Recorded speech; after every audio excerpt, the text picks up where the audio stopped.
dalam rumah ada sosok yang mirip Vino, berdiri sambil menatap lurus ke arah jendela tempat Bu Lia ngintip. Hai, Assalamualaikum warahmatullahi wabarakatuh. Kembali lagi di channel Kria Demit. Terima kasih sudah mampir dan klik video ini. Semoga kalian selalu diberi kesehatan. Amin. Nah, untuk video kali ini, aku akan menceritakan kisah nyata yang dikirimkan oleh Mbak Rima. Hai Mbak Rima. Nah, Mbak Rima ini menceritakan tentang tetangganya yang meninggal tapi jasadnya tidak diterima oleh bumi. Hal ini karena apa? Hal ini itu dikarenakan karena tetangganya Mbak Rima ini telah melakukan dosa yang menurut penduduk warga sana itu dianggap sangat fatal. Nah, bagaimana cerita selengkapnya? Yuk simak videonya hingga akhir. Tapi sebelumnya, saya juga mau mengingatkan kepada kalian semua untuk support channel ini dengan like, comment, dan subscribe agar channel ini bisa semakin terus berkembang. Dan saya juga bisa semangat untuk terus menyajikan video-video menarik lainnya. Oke, tanpa cang-cincong lagi, kita mulai kisahnya. Jadi, Mbak Rima tuh mau cerita nih soal tetangganya yang namanya itu Vino. Orangnya untuk saat ini sudah almarhum, Al-Fatihah buat beliau. Tapi kisahnya tuh sampai sekarang tuh masih sering diomongin oleh warga sekitar. Sehingga untuk kisahnya Mas Vino ini susah untuk dilupain gitu. Nah, Mbak Rima ini inget banget dulu Vino ini terkenal banget di komplek itu, tapi terkenal tuh bukan karena hal-hal baik, tapi untuk hal-hal buruknya. Dia itu pemabuk, pendosa, pokoknya orang-orang yang hidupnya selalu nyari masalah gitu. Dan hampir setiap malam Vino itu keluar rumah dengan botol alkohol di tangannya. Kalau nggak mabuk, di depan rumah ya dia bakal kelayapan di gang-gang sambil nyari-nyari sesuatu yang nggak jelas gitu. Dengan pokoknya suaranya juga udah kacau banget, penampilannya juga sudah urakan, udah nggak jelas banget. Nah, orang-orang itu udah sering nasehatin dia, mulai dari keluarga sampai tetangga, tapi Vino ini kayaknya tuh nggak peduli banget. Dia itu cuek gitu. Kayak dunia ini cuman punya dia doang gitu, nggak peduli omongan kanan kiri itu udah kayak masuk kuping kanan, keluar kuping kiri gitu. Bahkan ada cerita nih yang bilang kalau Vino ini pernah menghina orang tuanya itu di depan umum gara-gara ditegur soal mabuk-mabukan. Astagfirullahaladzim. Siapa nih yang berani ngelawan dia gitu? Untuk secara fisik ya, badannya itu besar, suaranya keras, dan sering bikin onar. Banyak nih yang akhirnya takut buat negor gitu. Orang tuanya aja nggak mempan gitu gimana orang lain gitu. Nah, Vino itu ternyata tuh nggak cuma mabuk-mabukan aja, tapi dia itu juga sering ngelakuin dosa-dosa yang lebih parah. Gak sedikit nih kayak perempuan yang pernah jadi korban sikapnya yang gak tahu malu gitu. Suka gangguin perempuan-perempuan kompleks, godain mereka pas lagi sendirian. Bahkan ada cerita nih kalau dia pernah bikin seorang cewek trauma gara-gara dipaksa ngikutin kemauannya. Orang-orang kompleks mulai ngejauh nih dari dia nih. Mbak Rima juga setiap kali lewat rumahnya nih, pasti buru-buru jalan. Takut kalau tiba-tiba dia itu nongol dan ngajak ribut gitu loh. Pokoknya nggak ada nih orang yang suka sama Mas Vino ini. Tapi herannya dia sendiri tuh kayak nggak ngerasa gitu kalau semua orang itu muak sama sifatnya, sama dia gitu. Setiap hari nih kerjanya cuma mabok, bikin masalah. Kadang Mbak Rima juga heran gimana bisa dia itu hidup santai kayak gitu. Nggak takut dosa gitu, nggak mikirin masa depan, bahkan kayaknya nggak peduli sama mati. Astagfirullahaladzim. Nah, sampai akhirnya kejadian yang Mbak Rima dan warga lain nggak pernah duga benar-benar terjadi.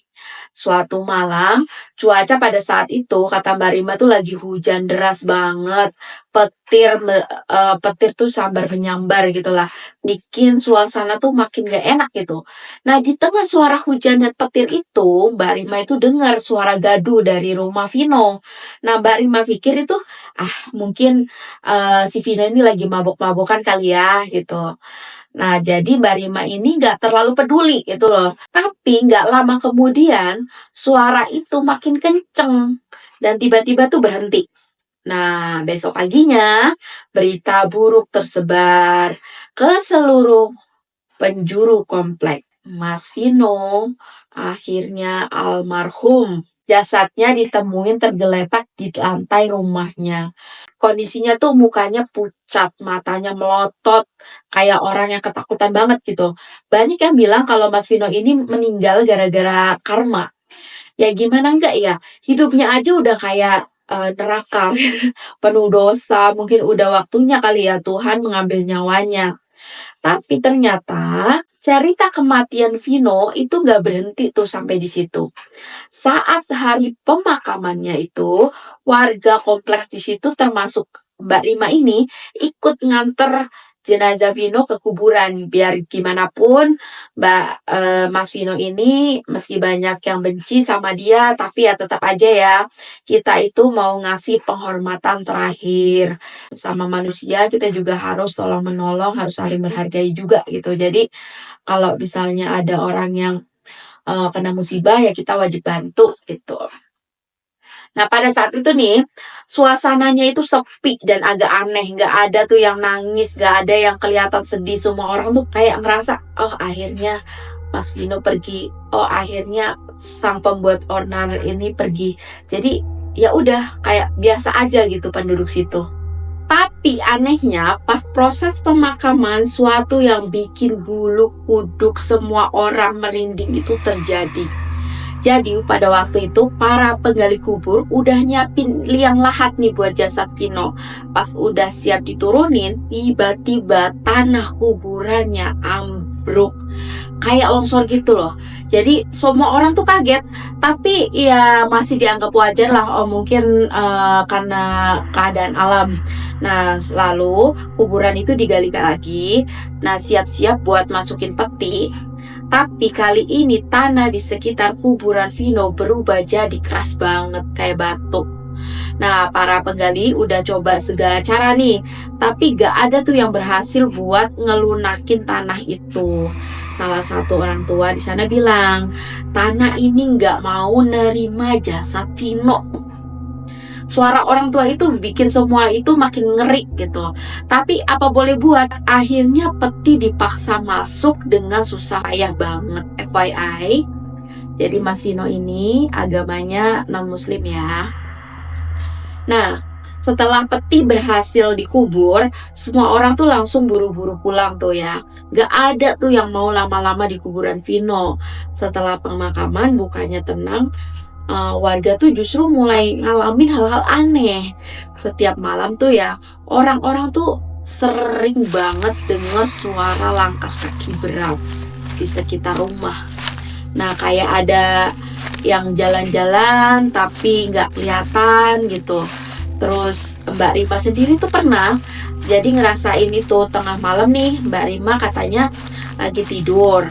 Tiba-tiba tuh kebangun karena Mbak Rima ini dengan suara langkah kaki yang keras kayak Nah, Mbak Rima tuh tengok keluar jendela, gak ada tuh siapa-siapa, kosong pokoknya, cuman kayak gelap gitu karena malam-malam ya, gelap aja tuh gak ada siapa-siapa. Tapi suara itu kedengeran jelas banget, kayak orang lagi muter-muter di depan rumahnya Mbak Rima ini. Nah, gak cuma suara langkah kaki ternyata. Beberapa warga juga bilang kalau mereka ngelihat sosok bayangan hitam tinggi gede lewat depan rumah Vino. Nah, bayangan itu cuma berdiri di sana aja tuh, kayak berdiri. Gak ngapa-ngapain, tapi bikin merinding setengah mati. Nah, saking seramnya, gak ada tuh yang berani keluar rumah malam-malam lagi. Jadi semua penduduk kalau udah maghrib nih semuanya itu stay di rumah, nggak ada yang berani keluar rumah gara-gara ada salah satu warga yang melihat sosok itu. Nah, ada juga tuh cerita dari tetangga di depan rumahnya Vino nih, namanya Bulia namanya. Nah, dia bilang kalau suatu malam dia itu dengar suara orang ketawa nih dari dalam rumah Vino. Padahal yang mereka ketahui rumah Vino itu udah kosong. Udah dikunci rapat-rapat sejak Vino itu meninggal. Nah, pas dia coba intip dari celah jendela, dia itu ngelihat sesuatu yang bikin dia itu hampir pingsan. Di dalam rumah ada sosok yang mirip Vino berdiri sambil menatap lurus ke arah jendela tempat Bulia ngintip. Setelah gangguan itu makin sering kejadian, warga akhirnya sepakat buat gali ulang kuburan Vino karena mereka tuh kayak menganggap ada suatu hal yang aneh dari kuburan Vino ini, makanya digali. Nah, salah satu orang pintar yang diundang buat bantuin ngegali ulang bilang bahwa arwah Vino itu belum tenang. Katanya, selama hidupnya itu Vino tuh terlalu banyak dosa. Jadi jasadnya itu ditolak oleh bumi. Sementara rohnya itu gak bisa pergi dengan tenang. Nah, akhirnya proses penggalian ulang itu pun jadi momen yang gak bakal Mbak Rima lupain. Nah, setelah waktu petinya dibuka, semua orang tuh kaget setengah mati. Jasad Vino masih utuh. Padahal udah dikubur nih beberapa hari ya. Tapi yang paling ngeri adalah posisi jasadnya. Waktu waktu meninggal, Vino itu kan ditemukan terlentang ya. Tapi di dalam peti jasadnya itu malah dalam posisi meringkuk kayak orang yang ketakutan. Jadi gimana sih pada saat ditemukan tuh posisinya telentang. Jadi otomatis di peti itu kan telentang ya. Tapi mereka ketika menggali itu ternyata posisinya itu berubah jadi meringkuk seolah-olah tuh dia kayak ketakutan gitu. Nah, dari fisiknya itu matanya tuh melotot, bibirnya membiru dan tangan-tangannya itu mencengkram kain kain bajunya itu dengan erat. Seolah-olah dia itu berusaha melawan sesuatu. Setelah kejadian itu nih, keluarganya Mas Vino yang berada di lain desa akhirnya memutuskan buat mengkremasi jasadnya. Mereka berharap dengan cara itu arwahnya itu bisa tenang dan gak ngeganggu warga desa lagi.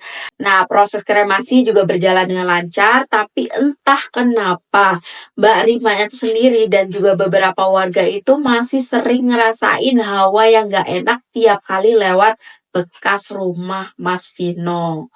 Ada yang bilang nih, meskipun jasadnya itu udah dibakar, arwahnya itu masih gentayangan. Kayaknya tuh kayak dosa-dosa yang Mas Vino lakukan selama hidup itu benar-benar bikin dia itu nggak bisa tenang. Bahkan setelah beliau meninggal. Nah, sampai sekarang rumah Mas Vino itu kosong dan nggak ada lagi yang berani untuk nepatin. Bahkan keluarganya sendiri pun nggak berani gitu. Nah, ada yang bilang juga kalau setiap malam masih tuh suka ada suara langkah kaki berat di sekitar rumah itu. Makanya warga bilang bahwa arwahnya Mas Vino tuh sebenarnya tuh masih ada di situ. Walaupun jasadnya itu sudah dikremasi. Nah, Mbak Rima sendiri juga nggak tahu nih, apakah cerita ini atau kisah ini itu akan berakhir atau terus menghantui mereka semua gitu. Tapi satu hal yang pasti, hidup dan kematian Mas Vino jadi pelajaran buat Mbak Rima dan juga warga komplek desa itu. Kalau kita hidup dengan penuh dosa, bahkan bumi pun gak akan mau menerima kita setelah meninggal. Nah, jadi itu cerita untuk tentang Vino, tetangga Mbak Rima yang gak diterima oleh bumi. Kisah-kisah ini benar-benar nyata dan sampai sekarang tuh masih sering dibahas tuh sama warga setempat. Jadi mungkin ini hal itulah yang mengakibatkan kenapa arwahnya Mas Vino itu tidak bisa tenang atau masih ada di situ karena sering dibahas kali ya. Jadi kan ada yang bilang tuh apabila kita suka membahas tentang entitas ini, maka entitas ini tuh merasa terpanggil gitu sehingga itu mereka suka hadir. Makanya mungkin saran saya untuk warga-warga, tolong sudah jangan dibicarakan lagi, nggak usah dibahas lagi. Kita doakan saja semoga arwahnya Mas Vino tenang di alam sana, dan juga untuk desa yang ditempati oleh Mbak Rima sekarang bisa diberikan ketenangan dan kedamaian, dan teror-teror yang sudah lama berlangsung ini segera menghilang. Amin. Oke, demikian untuk kisah kali ini. Terima kasih buat kalian yang sudah mendengarkan hingga akhir. Jangan lupa like, komen, dan subscribe, serta aktifkan lonceng notifikasinya agar channel ini bisa semakin berkembang dan juga saya bisa menyajikan cerita-cerita horor atau kisah-kisah dari kalian semua para subscriber saya. Dan buat kalian yang ingin mengirimkan kisah-kisah horor kalian, bisa cek nomor yang ada di deskripsi dan kalian bisa mengirimkan lewat via WA. Dan oke, untuk video kali ini sekian dari saya. Salam bahagia dan sehat selalu. Wassalamualaikum warahmatullahi wabarakatuh. Bye.